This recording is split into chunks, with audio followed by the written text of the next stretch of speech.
Welcome to Press Play, the Street Cred podcast with Elena Krasnow, yours truly, and Jimmy Moak from Street Cred PR. In this podcast, Jimmy and I will welcome industry leaders, journalists, influencers, and friends of the firm to shed some light on who they are and the various twists and turns that led them to where they are today. We're grateful to have you listening in, and we hope you enjoy the show. My name is Elena Krasnow. Welcome to Press Play, the Street Cred podcast. I'm so grateful you're here. I am the editorial manager and client brand evangelist at Street Cred PR and your host for today's show, along with co-host and managing partner Jimmy Moak. We will break down the show into two segments: Press, where we dive into all the hard news about our guest's life and their professional goals, and then Play, where we have a little extra fun with it. Today, Jimmy and I are thrilled to welcome one of the industry's finest to the show, Mark Bruno of Emigrant Partners. To give our listeners a little more background on Mark, Mark is the managing director, head of strategic advisory at Emigrant Partners, where he is responsible for helping emigrants partner wealth management firms identify and execute on opportunities to accelerate their growth. Prior to his current role, Mark was the managing director of wealth management for Informa. During his time there, he developed strategies for the wealth management community that ultimately advanced the brand's position as a leading provider of media, events, and targeted business intelligence for financial advisors. He has also served as managing director at Echelon Partners and Investment News. During his time at Investment News, he oversaw the growth and success of the company's research, content strategy, digital, custom publishing, and sales group, in addition to managing and producing several events. Mark also launched the Investment News Content Strategy Studio, its dedicated marketing and custom content division. His expertise has been featured in the Wall Street Journal, Fortune, and the Chicago Tribune. He is also a regular speaker at industry conferences and hosts the podcast RIA Plus. Mark, welcome to the show. It's great to be here. It's even better now that the bio part is over. It's so hard hearing somebody read your biography. We get mixed reactions on that. Some people are like, wow, I can't believe I did all these things. And then other people are like, please get this over with. Hurry. Yeah, and some are like, who are you talking about? Where did you get that? All lies. No, thank you guys for having me on. I appreciate it. I've listened to a bunch of the episodes that you guys have done. You do a great job. So really looking forward to this. You're that, Elena? We've got one listener. Woohoo! We're doing it. We've reached success. No, thank you so much for being on the show and taking the time. We really appreciate it. And yeah, you're an incredibly influential person in the space. You've been helping media companies and wealth managements and firms grow for decades. And we can't wait to pick your brain about all of that. But if you've listened to the show, then you know, before we're going to dive into all that, we're going to ask you something really important, really heavy. What did you have for lunch today? Nothing. Lunch is a sign of weakness. I mean, come on. Whoa. No. That's one of my favorite lines from 30 Rock, the character that Alec Baldwin plays. Oh my gosh. I should have known. I love his character. I love that. I'm still not quite there. Green juice so far, right? Just keeping it strictly liquid for the first part of the day here. So we'll see. We'll see where the day takes us. It is a Friday. I might go crazy after this. What might be a normal Friday lunch splurge? I will say my kids have turned me on to Sweetgreen. So that's been sort of a normal, sort of regular go-to when I don't want a full-on commitment for lunch. Tell me you know about the Harvest Bowl, Mark. I do know about the Harvest Bowl. God, it's good. Oh, it sure is. By the way, if you need a sponsorship, we should really hit up Sweetgreen after this podcast. I'm in. I'm in. I'm also with you on the all liquids for the most part of the morning. I have my coffee, my smoothie, and my water, and I feel like a freak with all of my water bottles in various cups. The beverage goblin. Yeah, I know it well. Oh my gosh. All right, well, let's dive in. I want to start at the beginning of your career. Take us back to when you were a reporter at Crane Communications, just starting out, and kind of give us a window into how you got from there to where you are today. Sure. It's funny. I actually started at what used to be Thompson Media and is now Source Media as a reporter. And I'm not exactly sure why. I graduated from University of Maryland, and I knew I just wanted to do something that I was good at and do something that I enjoyed. And really, writing was the only thing that I could come up with. I explored actually track in financial advice. I went and talked to a couple of the larger broker dealers, the insurance companies, and it just didn't feel right for me. So I just wanted to go someplace where I was comfortable. And I didn't know a ton about financial services or wealth management at the time. I majored in English. So I sort of fell into, banking and asset management right out of the gate. And it was really interesting. I remember, my first day at US Banker magazine getting an assignment from my editor who said, yeah, we're going to do this big, spread on syndicated lending, and you're going to talk to JP Morgan and all the sort of massive banks that are, players in this space. I was like, okay, what's syndicated lending? So he's like, all right, I'll sigh a little bit, but I'll, tell you exactly what you're focused on. He's like, oh, it's when all these banks get together and they team up on a loan, and you look at a single portfolio that essentially multiple different banks are, getting behind. I look at him like, that's great. What's a portfolio? So that's kind of how I started my career in financial services. But being a reporter, whether it was for the source pubs or Crain's, I always approached it as, in business to business, you're like an analyst in a lot of ways. Yes, there's news, and you can talk about who bought who, and which company's going out of business, what stocks are going up, what stocks are going down. I never really appreciated that as much as the access and the opportunity to go really narrow and really deep, right, with some of these companies. And while I knew nothing about banking when I was 21 years old, found it really interesting. That was actually around 2000. It was at the time that banks were first starting to offer online banking. So I was asking questions that CEOs of these large banks had never really been asked before. And I remember my first cover story was actually calling all of these large banks, asking them who they were using as their sort of outsourced online banking provider, and then putting together a top 100 largest banks, who their online banking provider was. And that was sort of my entrance, not just into journalism and media, but research and data. So just to kind of marry it together, that's how it's why I love journalism, right? Not just for the storytelling, but for the access, the insights, and the ability to approach everything like an analyst. So for me, the deeper I went, whether it was in banking or in wealth management, and the more I learned about the space and the people, the easier some of these other opportunities that came up later in my career were to sort of build, businesses and knowledge around. So at Investment News, we got very heavy, very deep into research, probably around 2010, 2009. We were primarily a print publication up until about 2008. And working with Suzanne Syracuse, former CEO of Investment News, one of the best people out there, she was very committed to like, what do we need to do to go from 1.0 to 3.0? And not just how do we take words off of a print page and publish them on a website, right? But how do we actually build a business around this? So there was obviously a lot that went into that, but we very quickly started using our website to launch and introduce databases, right? Advisors on the Move. I remember putting that together when I was in my early 30s in 2009, and thinking like, all right, this might stick, right? Fast forward like to 2024, and it still exists and people still use it.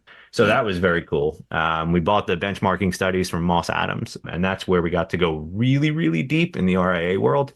And we ended up building franchise pieces around that. So it wasn't just research and data on compensation and staffing or financial performance or technology, but it was workshops and events. So for me, I did that for about 10 years, overseeing that research business. And really, and the one thing I think I benefited from the most, it wasn't just sort of building a business around that. I always looked at it as, if you're doing research, you're looking at data, that should also inform your broader business strategy too. So I was very lucky that I had the opportunity to not only get into the banking space, but really go narrow and deep with a lot of great, really smart people in the RIA industry.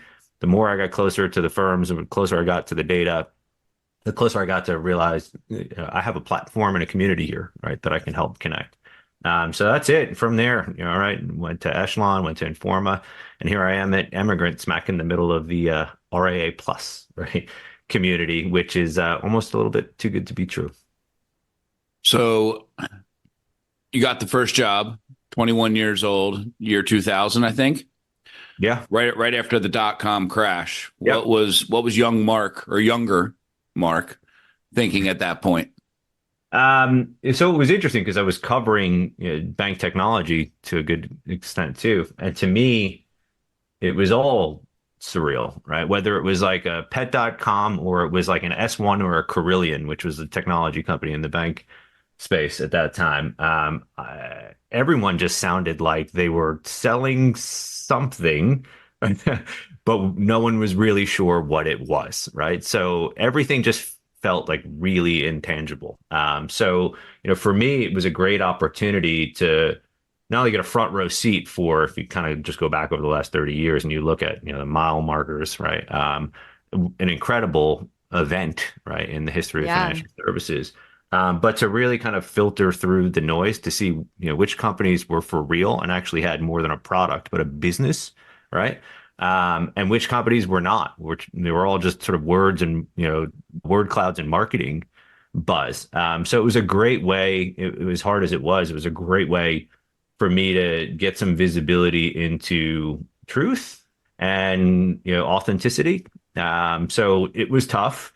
Fortunately, I was very early in my career and I wasn't making any money at all, so I didn't get laid off, which was nice. No, like, this kid's inexpensive and he's not bad. Let's keep him. You were cheap. Yeah, I was in the same boat. Same boat. Use it as an opportunity to, hopefully establish myself, gain some intel, but then also say, listen, if there are 100 companies that are, sort of barking in the megaphone, these are the two that are actually doing really interesting things and you should think about for your business, not just because they're entertaining, right, but because they're adding value. So we were in New York around the same time, and that's when I was starting my career. And I remember making no money. 24.5 was my starting salary, and I was working on 32nd and Park Avenue South. And those pretend companies, you mentioned pets.com. I had a client called bigmachines.com, and it was basically like a vertical exchange site for people that are buying and renting and selling bulldozers. Like, I'm sure there's a need for that somewhere now, but like then it just seems so like pie in the sky craziness. And I'm pretty sure that they crashed also. Right. Well, I mean, the online market for bulldozers, I mean, come on. Right. Right. Like bulldozer Airbnb sounds interesting. It sounds like it's probably about the same size as your listener base for this podcast. Yeah, right? There you go. We'll tee them up. We're gonna find Big Machines, and we're gonna get Sweet Green, and then Big Machines as the other sponsor. But seriously, you hit on something else there, and then I'll shut up, Elaine. I'm sorry, but you're good. The community aspect of the RIA industry. I got heavy into financial services around 2009, 2010, and was pretty blown away. Like, I was going through what you were doing in terms of syndicate loans and whatnot, but more so in our space here today.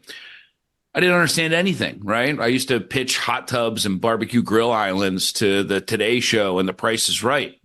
And now I'm learning about M&A between RIAs in the early infancy days of that. Well, it probably happened beforehand, but this is when Investment News started to cover all of this and other publications in a concentrated approach.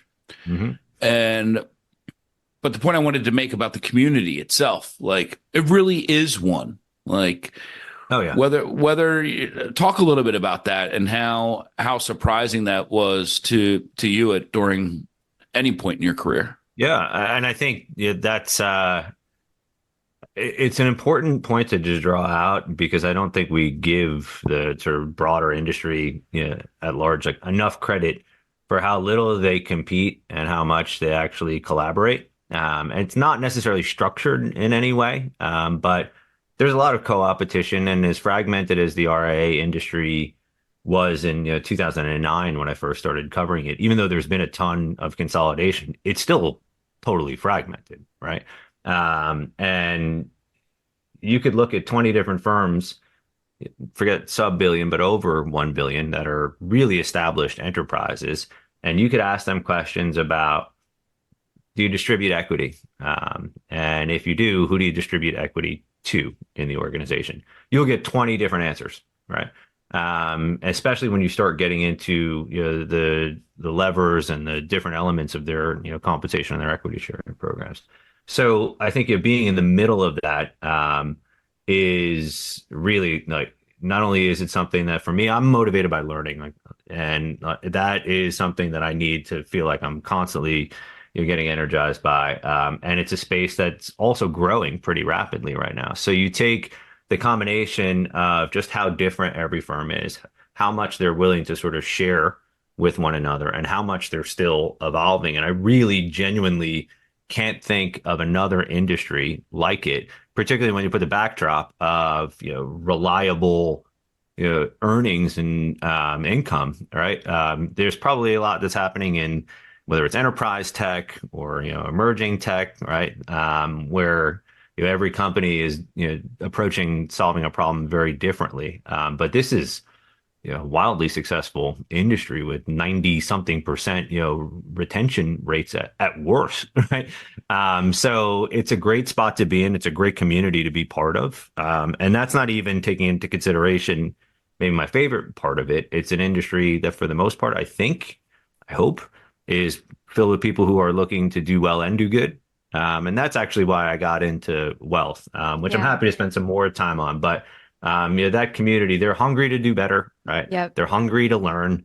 And they're not, there are obviously individuals who are hungry to make as much money as possible, disappear and buy an island and never be heard from ever again, right? But that's actually just a rounding error, right? On the broader RIA community. There are a lot of other people that are focused on how do I get more advice in the hands of people who need it, right? So if I could play a small role in solving for that, I'm good. Yeah, I think there is a strong theme of benevolence in the industry that often gets underestimated by people who are not in the industry, if you know what I mean. Yeah, and you see it on the younger end too, I would say. Like if you're starting to see people that are coming into the business from these personal financial planning programs at, Texas Tech and William Patterson, they're really motivated to help people, right? They're very altruistic. They're not motivated to make, $30 million a year. They're really thinking about how do I help improve the quality of someone's life? Yeah. Well, it makes sense to me that learning is something that really has driven you throughout your career, because as I was researching your career and your resume, I was like, you had to build all of these different things from scratch that didn't exist. So that must have caused you, allowed for a lot of learning along the way. From what I understand, like we were talking about before at Investment News, you designed the in content strategy studio and the Investment News benchmarking studies that you were just mentioning. Can you speak to some of the lessons that you learned through designing these things? Yeah, definitely. I think on the digital side, that earlier on, that was the most fun for me. It wasn't just let's come up with an idea, right? And let's see if it works. But having access to data and analytics that you could use to inform your decision making and your broader strategy, that was like a playground in a lot of ways. So it's like, wait a minute, I can start an idea, right? And have a North Star and a direction in mind. But the path to success doesn't need to be totally linear, and I can learn as I go based on how or if people are interacting with our website or how they're participating in our research studies. Yeah. So to me, I'm like I said, I'm motivated by learning. I'll go back to Suzanne again as well. Like she was also very big on these like personality tests, whether they were DISC assessments or Myers-Briggs, and we had to get love personality typing systems. Yeah, and they're super helpful. And I know a lot of people may shrug their shoulders and roll their eyes, but it's not all that often that you get that sort of clarity. You take the time to really invest in at least getting a sense for the things that in this case, are your core motivators. So learning and mastery were my two motivators. And mastery isn't like winning and doing everything better than everyone else, but it's just doing things to the point where you feel like you have no limitations or constraints, right? Yeah, totally. Nowhere near that, right? But having access to the benchmarking studies, which we built out over time, being able to have a product that actually in return gives you data that makes your next product smarter was ridiculous. It was like cheating in a lot of ways. We started doing the compensation and staffing and then the financial performance studies that the Moss Adams team did for years, Mark DeBergen, Philip Palavev, Rebecca Pomerang. And then we started to see a little bit of interest in technology in 2010, 2011, and the specific purchasing decisions and the intent, right, that goes along with that. So we're like, all right, let's do a technology study. Like our community is telling us not explicitly, right? But implicitly, they need this. So let's do it. Yeah. And the more we just started leaning into those areas of opportunity, the more fun it was for me, the more rewarding it was, but also the more impactful we were as content providers, as researchers. And ultimately, the only other thing I would add is like we probably could have put 100 things on a whiteboard and they were all great ideas, but you did have to have like the restraint, right? And say we can go after these 100 things, but we really should only focus on these two. Yeah. And that takes time, right? Like discipline, is not something that, especially in my earlier days, I just wanted to do everything. That it's easy to self-regulate, but really kind of leaning on the data, really seeing how people reacted in real time, and then building whether it was events or other types of community functions. You actually got to use that almost as like a qualitative focus group or test audience. So that was the approach. It wasn't at first, a strategic or a conscious process, but after a little while, when you saw success, you're like, all right, let's follow this path again and let's see what we can learn. So reporters love data, obviously, and I'm sure that a lot of what you were doing on the creative business side of things with Suzanne, you were also giving the newsroom fresh investment news founded data, right? And insights. What was it like working with the reporters in the newsroom, and how did they take to it? Was there any type of friction, or were they cheering you on, saying this is awesome, more of it? Yeah. What do you think the answer to that question is? I'm gonna go with the friction, the former. Yeah. I mean, like any business, a change is never, totally easy or frictionless. And there was definitely at first some reservation. I remember having conversations around, well, the benchmarking studies are sponsored, so we can't cover it because it's sponsored research. Um, and I got it and respected it for a minute because they obviously want to maintain editorial integrity. Right. But after a little bit, it was like, dude, I'm doing the work. I was a reporter a minute ago, right? Mm-hmm. And I can tell you and will show you the process, right? So it did actually take some time. It did literally, we did lunch and learns as if we were a third party, at some point.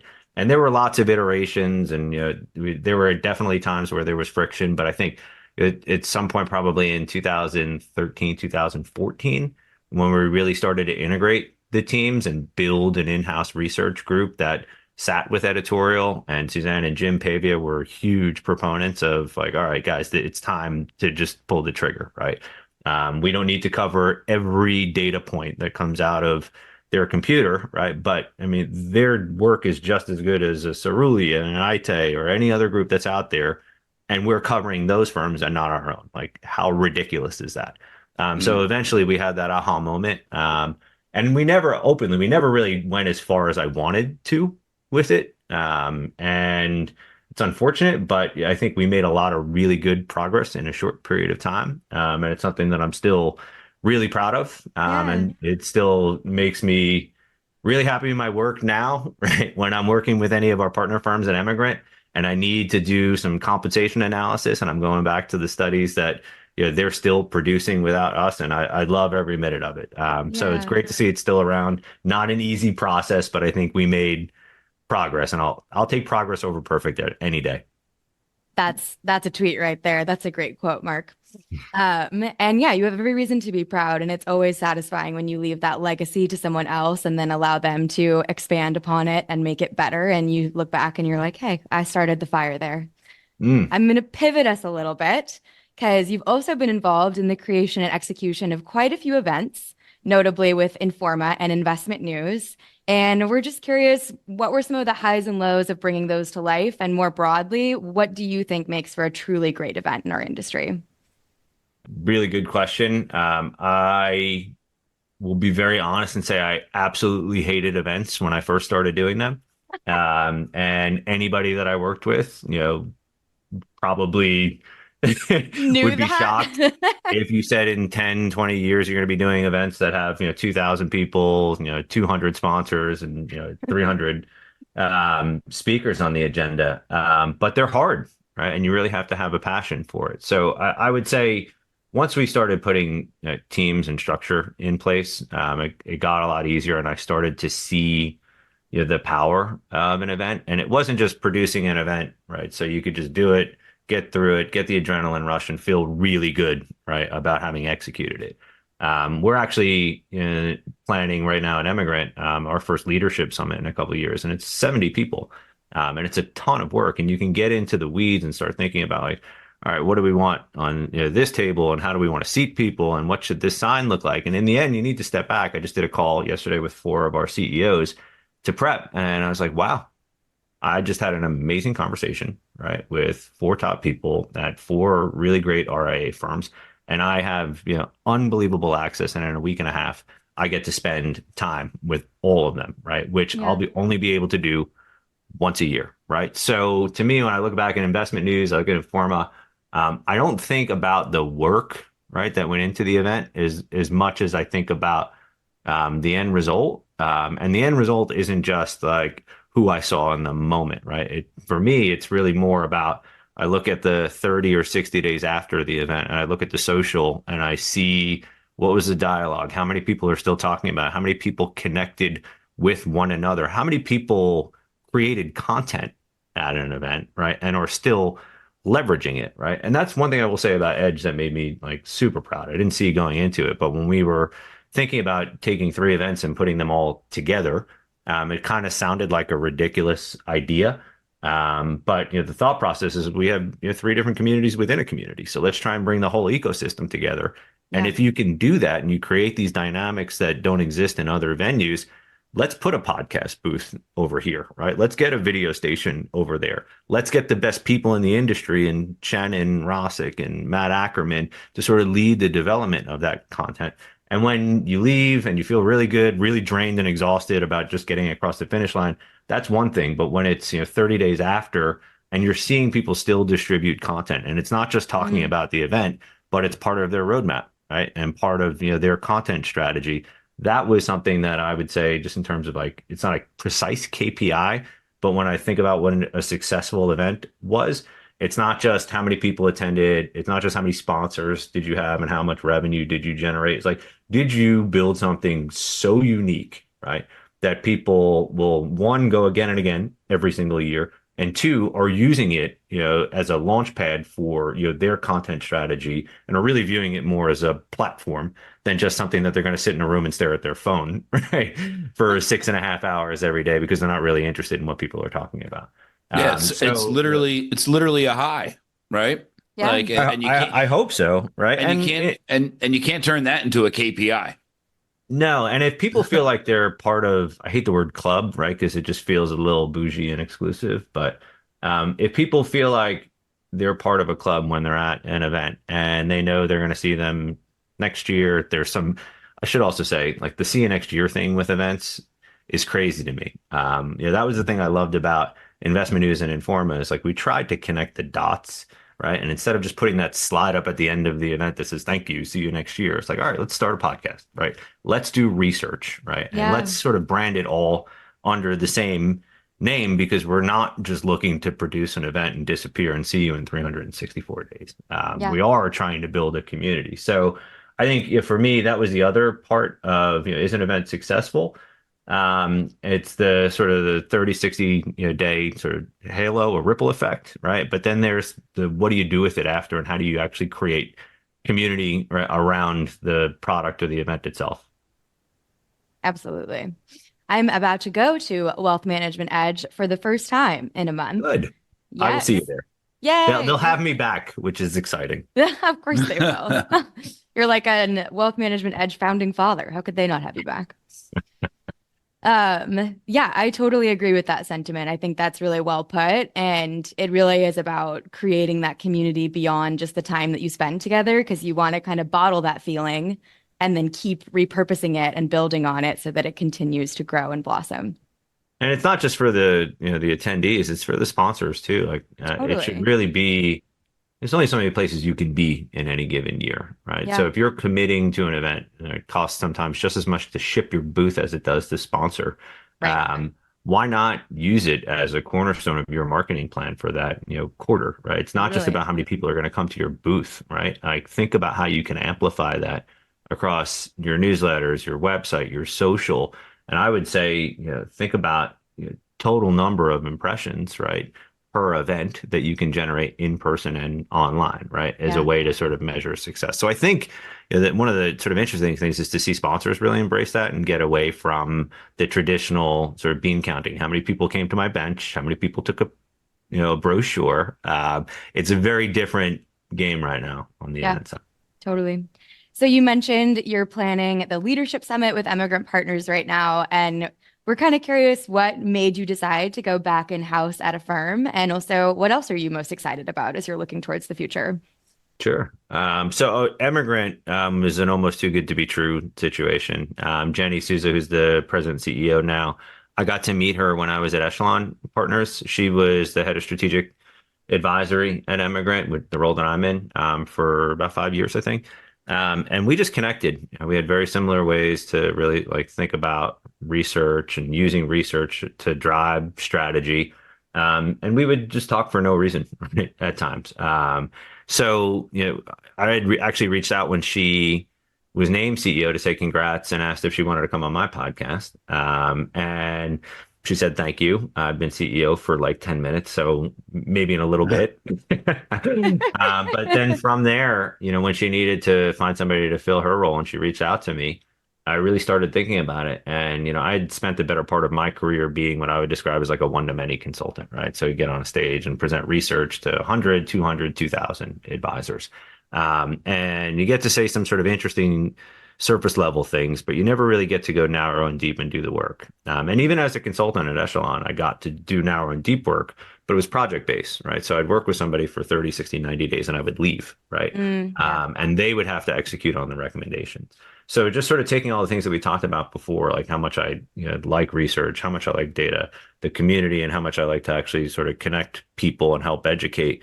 When Jenny talked about the opportunity, and I had 20 firms that I could really focus on going narrow and deep with, helping them figure out how to grow, how to just solve day-to-day problems, right, and how to go from good to great or great to elite. Right? It's like, all right, I have 20 really great firms. Clear assignment. I get to go narrow and deep. I get to act like a consultant, but then I get to help them do the work, right? And we're not private equity, so we don't have like a 5 or 7 year turnaround, right? We're in it for 10, 15, 20 years, if not more in many cases. So not only do we actually get to do the work, we get to finish it too, right? So Yeah. it was almost too good to be true, and it's been an amazing 6 months. Yeah. How would you best describe Emigrant? So Emigrant Partners is a great question because we're a complicated organization. Complicated because there's a lot of different parts to our organization, right? If you were to think about, Emigrant Bank is the parent, we're a division of Emigrant Bank, but ultimately Emigrant Bank is part of the Milstein Enterprises. So that includes these amazing golf properties. Our organization is Golf Magazine, Golf.com, 8 a.m. the Nicholas Companies, all these brands that I was not familiar with before as being part of the Milstein organization on sort of like the sports and the athletic side. And then on the wealth side, we have all these specialty divisions for RIAs. We have trust services that we're providing. That's Liz came on and she's actually building out incredibly interesting platform that will look a little bit more like a family office set of solutions, right? That I think Emigrant's been recognized for, among other things. So I mean, we are a specialty partner for the wealth management division, for wealth management companies, for asset management companies, and also for a lot of the sports and entertainment world, right? Which nobody really knows about. So it's a very cool playground that we have that we get to play in. At Emigrant Partners, just the simple, what do we do? We're a strategic capital and advice partner. We're minority investors. We don't buy companies, but we invest up to 49% in a company, and we're a partner. If you need help growing and you want to grow through M&A, our capital can help you do that. If you want to grow organically, that's really where I'm spending the majority of my time right now. We can help you figure out where to invest, how to invest, and ultimately how to structure, whether it's the teams or the technology that you need to have in place to make sure that you are growing in the right way. So specialized, capital strategic advice partner to the RIA industry. Love it. Real quick follow up on this. How are we doing as an industry as a whole on the organic growth front? It comes up all the time. It's true. It's a really good question, and I hate to answer it like a consultant, but it depends, right? Yeah. I think you really have to break companies into almost three categories. Right? I think of practices, I think of businesses, and then I think of enterprises, right? And I don't use AUM necessarily to draw those lines, but I think if you're really looking at the larger firms, like the multi-ensemble firms, right, and not the solo practitioners, very few firms are really doing a great job of growing organically. It's hard to measure the solo side. It's just the sort of it's a different equation. You definitely see firms that are take the markets out at best growing 2-3% net new assets on an annual basis, which is really amazing considering how much need and demand there is for financial advice. There are firms that I would say, and this is the it depends part, that have committed, right? And for years have been trying to figure out how to crack the code and start generating more consistent, more scalable, more repeatable organic growth. And I think everybody takes a different path there. I'd say as an industry, we're not doing really well, right? But as a cohort, there is this small group of firms that have been going at it for quite some time, right? Not just in EP, but outside the industry as well. And they're doing really well. They're growing 15, 20, 25% net new assets year over year. So I almost look at it like there are two different industries, right? There's a classic sort of old school, let's grow through referrals only, or maybe an individual rainmaker, right? That industry is not growing organically as well as the other part of the industry, the enterprises who really have sort of an institutional approach to organic growth, whether they're doing it through marketing or they're doing it through really strategic, partnerships. They're seeing no matter how large they are, right, their organic growth rates, not just the assets, but the rates are staying consistent year over year. Those are the firms that I think we need to be paying more attention to. And as much as we talk about and write about M&A, because it's easy to see, I do think we need to start talking about, writing about, interviewing those firms that are growing organically in really thoughtful and really strategic ways. There aren't a lot of them, but this is a highly collaborative industry, right? And if we can hold them up and value what they're doing just as much as a firm that can do 10 to 15 acquisitions a year, I think it just helps the industry collectively get better. So I don't want to make like a no duh type statement, but think about it.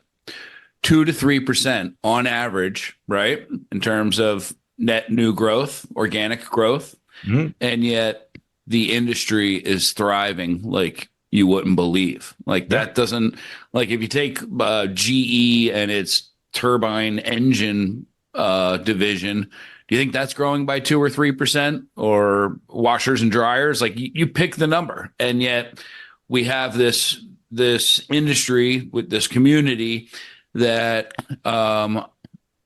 brings so much to so many with a really small number. It's crazy. Yeah. Well, I mean, you've also had since 2009, basically, right? Look at what the markets have done. Well, yeah.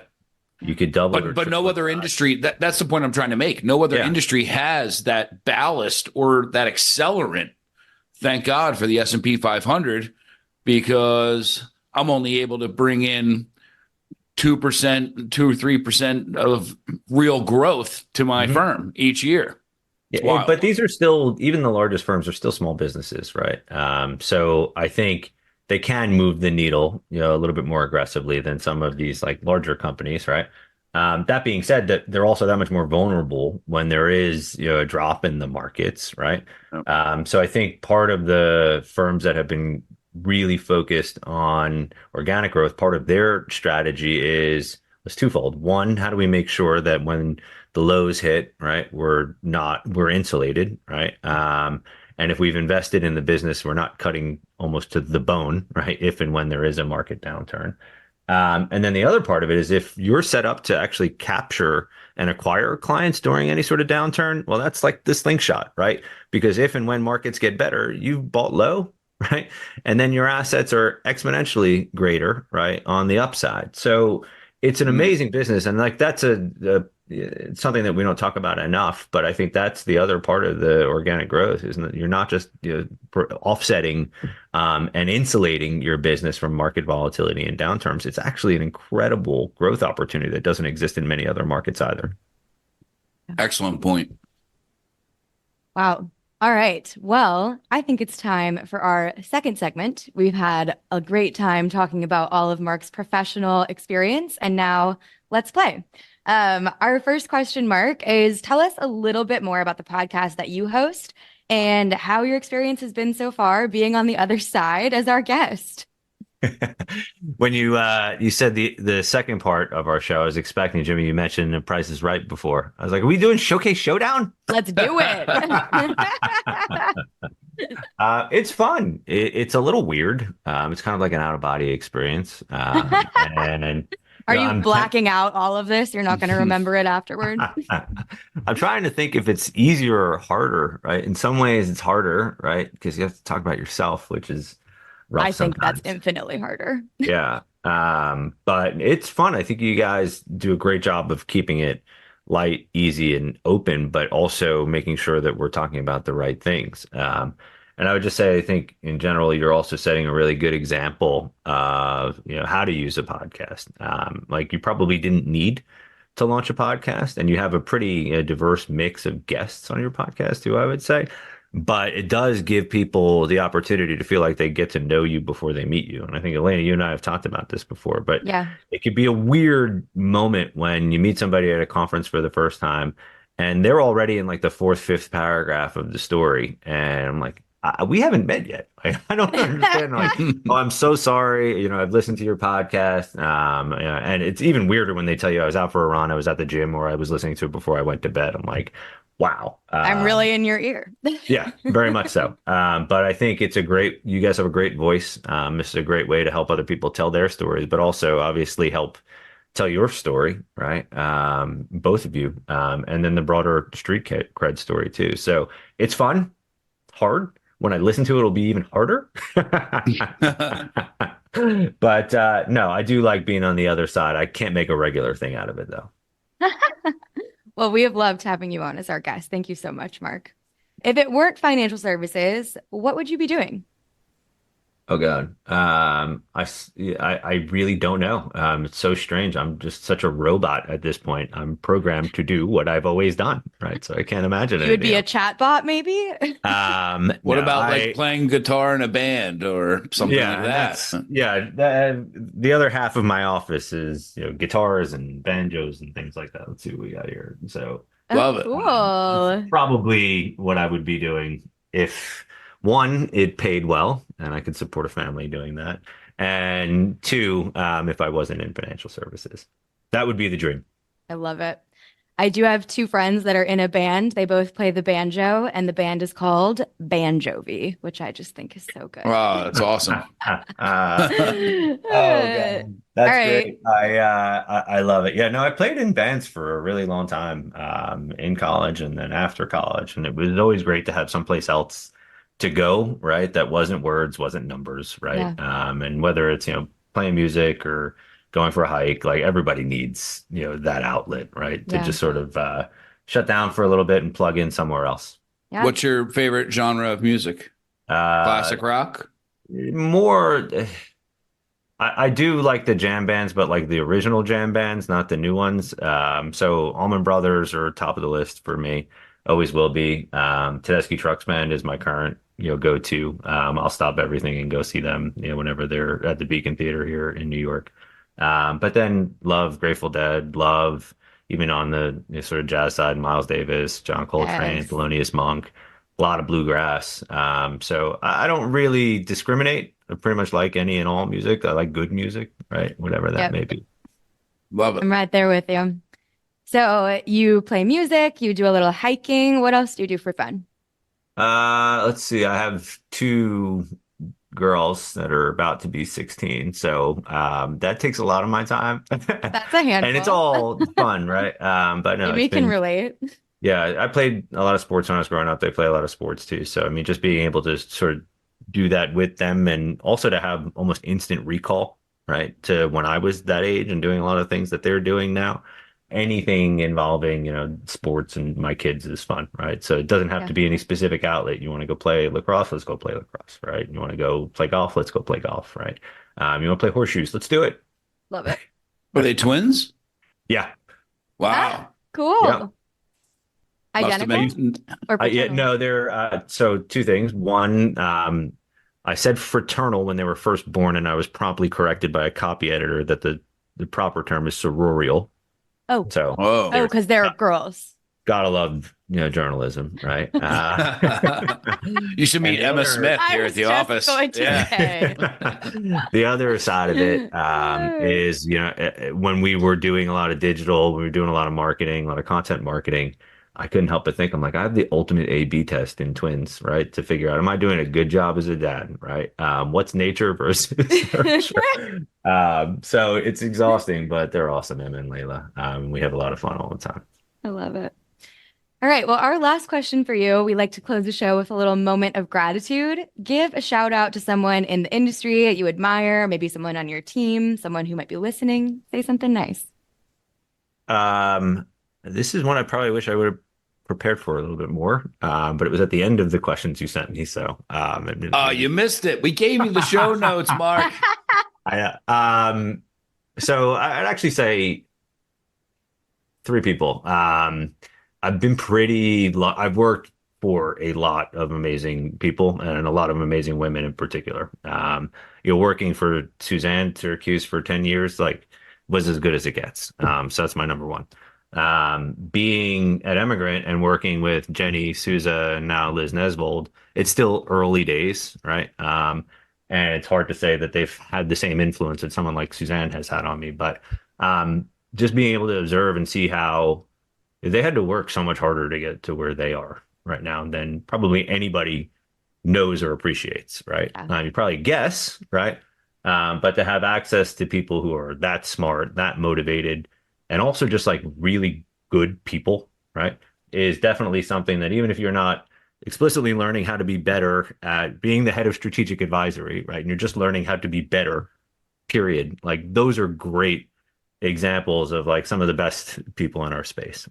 So not one person, right, and probably more than just the three, but those are three awesome people who should get a lot more credit for being awesome people and not just awesome at what they do, right? Amazing leaders, incredible minds, and really great people to partner with. Love Awesome. Not the first time Suzanne has been mentioned on our That's true. pod. So looks All like the we love have to we're gonna have to hunt her down and get her on the show, Alina. That's great. I would Yeah, love to have her on the show. And so I know Shannon did. Who else has mentioned Suzanne? I think it was Shannon. Is that who it Yeah. was? I think Yeah. so. Yeah. I'm curious because you step back and you look at the family tree, and she's Yeah, had the ability to sort of impact so many people. totally. And she's like the Kevin Bacon of the wealth management Yeah. space, right? Diana Yeah. may have mentioned her too. Yes. Yeah, they're close. All right. Thank you so much, Mark. To our listeners, we hope that you learned something new and enjoyed hearing Mark's story. Thank you so much for being on the show, and to everyone who listened in today. Be sure to write us via email at pressplay@streetcredpr.com to tell us what you think, ask us any questions, suggest any guests, or even just to tell us what you had for lunch today. Thanks again for tuning in, and we can't wait to introduce you to our next guest. Bye. Thank you for listening to Press Play, the Street Cred podcast. Visit our website at streetcredpr.com and find us on Twitter and LinkedIn. Please don't forget to click the follow button to be notified when new episodes become available. And if you enjoyed the episode, we'd love nothing more than if you would rate and review the show. The information covered and posted represents the views and opinions of the guest and does not necessarily represent the views or opinions of Street Cred PR. The content has been made available for informational, educational, and entertainment purposes only. If you have questions about the show or Street Cred PR, feel free to reach out to us. Thanks again for listening.